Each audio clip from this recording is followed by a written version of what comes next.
दोस्तों, फिल्मों में तो आपने देखा ही होगा कैसे कभी हीरो तो कभी हीरोइन एक दूसरे को देखते ही प्यार में पड़ जाते हैं। मतलब पहली नजर में ही उन्हें प्यार हो जाता है। मगर आपने कभी सोचा है कि अगर इसी तरह पहली नजर से आपको स्टडी से या किसी ऐसे काम से प्यार हो जाता जिससे आपकी लाइफ चेंज हो सकती है तो कितना मजा आता, नहीं? बट ऐसा हो नहीं पाता ना। जानते हैं क्यों? क्योंकि किसी लाइफ चेंजिंग बड़े कॉज को अंजाम देने वाले काम को करने के लिए हार्ड वर्क भी करना पड़ता है और उसकी डिफिकल्टी को कम करने के लिए स्मार्ट वर्क भी। बट समस्या भी यही है कि आप ये सब कर नहीं पा रहे और इसीलिए आपका पढ़ाई करने में मन नहीं लग रहा। बट इस वीडियो के बाद I guarantee you'll definitely fall in love with study because in today's video मैं आपको कुछ ऐसे टिप्स बताऊंगा जिससे आपको स्टडी करने में मजा आने लगेगा। बेसिकली आप उसके प्यार में पड़ जाओगे। तो दोस्तों, आज फिर जबरदस्त वैल्यू ऐड करेंगे आपकी लाइफ में। So let's begin. Number 5, study with a purpose. आप बता सकते हैं कि जब लोग काम करते हैं तो क्या वो बिना वजह बस ऐसे ही करते हैं? कोई रीजन नहीं होता क्या? नहीं, उसके पीछे कोई ना कोई वजह होती है, कोई ना कोई पर्पस होता है, उद्देश्य होता है। जैसे कोई किसान खेत में काम क्यों करता है? वो इसलिए करता है ताकि उसकी फसल अच्छी हो सके। कोई इलॉन मस्क या अंबानी जैसा बिलियनियर काम करता है ताकि बिजनेस एक्सपैंड करके और बड़ा एम्पायर खड़ा किया जा सके। आप मंदिर, मस्जिद, चर्च या गुरुद्वारे में भगवान के पास मन में बिना किसी भाव के सच्ची निष्ठा से जाते हो और फिर भी उनसे शांति की मनोकामना करते हो। आपने शांति ही क्यों ना मांगी हो, बट आपने कुछ तो मांगा ही ना। मतलब मंदिर जाने के लिए भी आपने कुछ तो पर्पस रखा था। उसी तरह बस ऐसे ही सामने किताब रखने से और पढ़ने से आप पढ़ाई में रुचि नहीं बना पाओगे। खुद से सवाल पूछो कि आप पढ़ाई क्यों करना चाहते हैं? क्या आपको पढ़ाई करके नॉलेज गेन करनी है? क्या आपको अच्छे मार्क्स स्कोर करके किसी टॉप क्लास स्कूल या कॉलेज में एडमिशन लेना है? या पढ़ाई करके पैसा कमाना है? पर्पस छोटा हो या बड़ा कोई फर्क नहीं पड़ता, बस पर्पस होना चाहिए, क्योंकि पर्पस ही आपका एक मोटिवेशन बनके पढ़ाई से मन लगने में आपकी बैकिंग करेगा। सो दोस्तों, आज ही पढ़ाई करने की वजह ढूंढो और एक पर्पस ड्रिवन स्टडी करना शुरू कर दो। Number 4, be curious. कुछ साल पहले अमेरिका में एक इंसिडेंट हुआ था। दरअसल एक आदमी 50 फ्लोर की बिल्डिंग के 26th फ्लोर की ग्लास विंडोज साफ कर रहा था। उसे इतनी ऊंचाई पर काम करने का कई सालों का एक्सपीरियंस था, इसलिए उस दिन वो आदमी बड़ा कॉन्फिडेंट होके बिना किसी खास सेफ्टी इक्विपमेंट के उस 26th फ्लोर के ग्लास विंडोज को साफ कर रहा था। अचानक से वो 26th फ्लोर से नीचे सीधे जमीन पर आके गिरा। आसपास लोगों ने जैसे ही कुछ गिरने की आवाज सुनी वो भागकर वहां पहुंचे और उन लोगों ने वहां जो देखा उसे देखकर वो हैरान रह गए।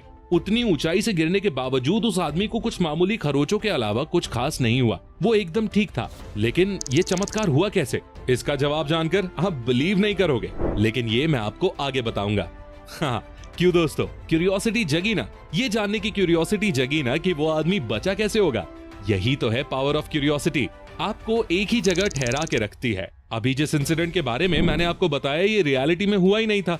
इतनी ऊंचाई से गिरकर, वो भी मामूली चोटों के साथ, किसी भी इंसान का बचना ऑलमोस्ट इम्पॉसिबल है। बट कहानी थी ही ऐसी कि किसी भी इंसान को लास्ट तक क्यूरियोसिटी बनाए रखने और सोचने पर मजबूर करे कि आगे क्या होने वाला है या क्या हुआ होगा। इसी तरह आपको स्टडी भी कुछ ऐसे वे में ही करनी है जिससे स्टडी करने की क्यूरियोसिटी बढ़े और इवेंचुअली इंटरेस्ट भी, ताकि स्टडी करना कोई बोरिंग काम ना बना रहे। बट सवाल उठता है कि क्यूरियोसिटी बनाए कैसे? इसका आंसर आपको अगली टिप में मिलेगा। Number 3, ask questions. कुछ ऐसे स्टूडेंट्स होते हैं जो क्लास में टीचर की बातों को सुनते तो हैं, मगर उसी वक्त दूसरे कान से छोड़ भी देते हैं। बेसिकली उन्हें टीचर क्या पढ़ा रहे हैं इससे कोई मतलब नहीं होता। वो बस इंतजार करते रहते हैं कि कब टीचर उन्हें नोट्स लिख के देंगे और वो उन नोट्स को घर पर जाके रटेंगे ताकि रट रट के अच्छे मार्क्स एग्जाम में स्कोर कर पाए। बट दूसरी ओर कुछ ऐसे भी स्टूडेंट्स होते हैं जिनका ध्यान एग्जाम में मार्क्स लाना, स्कूल या कॉलेज टॉपर बनना, इन सब बेफिजूल बातों पर नहीं होता। उनको क्यूरियोसिटी रहती है कि आज टीचर क्या नया पढ़ाने वाले हैं, उन्हें क्या इंटरेस्टिंग सीखने को मिलने वाला है। टीचर जब पढ़ा रहे होते हैं ना, तब उनकी बातों को इतनी गहराई से सुनते हैं कि उनके दिमाग में कोई ना कोई डाउट जरूर आता है। ये हमेशा पूछते रहते हैं कि सर इसका क्या मतलब है, सर इससे क्या होगा, सर क्या ऐसा भी हो सकता है, वगैरह वगैरह। आप ही सोचो, कोई इंसान सवाल क्यों पूछता है? क्योंकि उसे उस सवाल के जवाब को जानने की क्यूरियोसिटी है। उसी तरह अगर आपको स्टडी में इंटरेस्ट बनाना है तो पढ़ाई करते वक्त बार बार ये क्यों हुआ, ऐसा क्यों हुआ, क्या ये पॉसिबल है, इस प्रकार सब्जेक्ट वाइज सवाल पूछते रहो। और सवाल पूछने का मतलब ये भी नहीं है कि जबरदस्ती के सवाल पूछने। जेन्युइन सवाल पूछो और इस सवाल के जवाब को ढूंढो।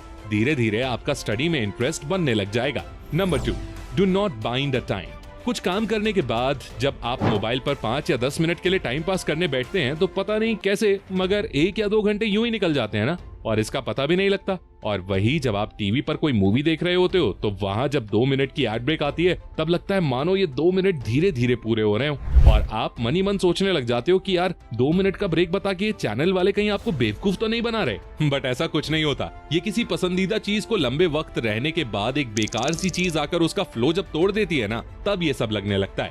और ऐसा हमें ऑलमोस्ट हर चीज में देखने को मिलता है। स्टडी में भी अगर आप सोच लेते हो कि आज मैं 3 घंटे स्टडी करूंगा तो 3 घंटे तक तो आप अच्छे से पढ़ाई कर पाते हो, मगर जैसे घड़ी का कांटा 3 घंटे से 1 सेकंड भी आगे बढ़ जाता है तब उसके आगे आप पढ़ाई नहीं कर पाते। आपके दिल और दिमाग दोनों ही आपको चिल्ला चिल्ला कर कहने लगते हैं, अबे चल यार हो गई तेरी आज की पढ़ाई। इसके बाद आप कितनी ही कोशिश क्यों ना कर लो, फ्लो टूटने के कारण आप उसके बाद स्टडी नहीं कर पाओगे। जरूरत के मुताबिक आप जिस चीज पर टाइम लिमिट लगाना चाहें लगाएं, जरूरत पड़ी तो टाइम पर भी लगाएं। लेकिन आपको अगर सीरियसली एक स्टडी लवर बनना है ना, देन स्टडी के लिए कभी भी टाइम लिमिट सेट मत करो। स्टडी पर टाइम लिमिट सेट कर देने से वो किसी बैरियर का काम करती है जो आपको उस बैरियर के पार नहीं जाने देती। फिर चाहे आप कितनी ही कोशिश क्यों ना कर लो, पढ़ाई करते वक्त अपने दिल और दिमाग के झांसे में आए स्टडी का फ्लो नहीं तोड़ना तो टाइम बाउंडेशन अवॉइड करो। Number 1, change your mindset towards learning and studies.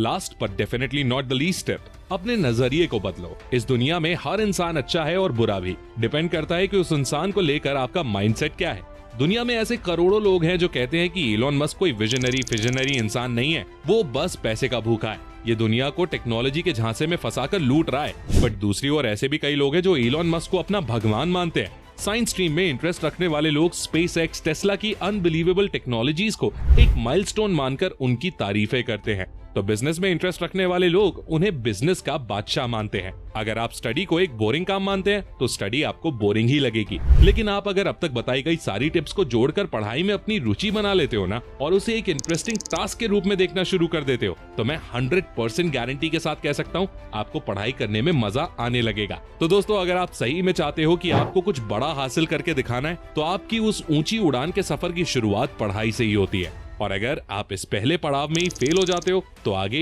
क्या ही कर पाओगे। इसीलिए बताए गए 5 टिप्स को आजमाओ और पढ़ाई के साथ साथ जिंदगी के भी मजे लो। तो दोस्तों, आज के लिए बस इतना ही। अगर आपको इस वीडियो से कुछ भी सीखने को मिला तो गुरु दक्षिणा के रूप में इस वीडियो को लाइक जरूर कर देना और अपने थॉट्स कमेंट में शेयर करना बिल्कुल भी मत भूलना। एंड ऐसी ही अमेजिंग और इन्फॉर्मेटिव वीडियोस के लिए चैनल को सब्सक्राइब करके बेल आइकन प्रेस कर लो। मैं मिलता हूँ आपसे नेक्स्ट वीडियो में, तब तक के लिए take care, love you all and all the best.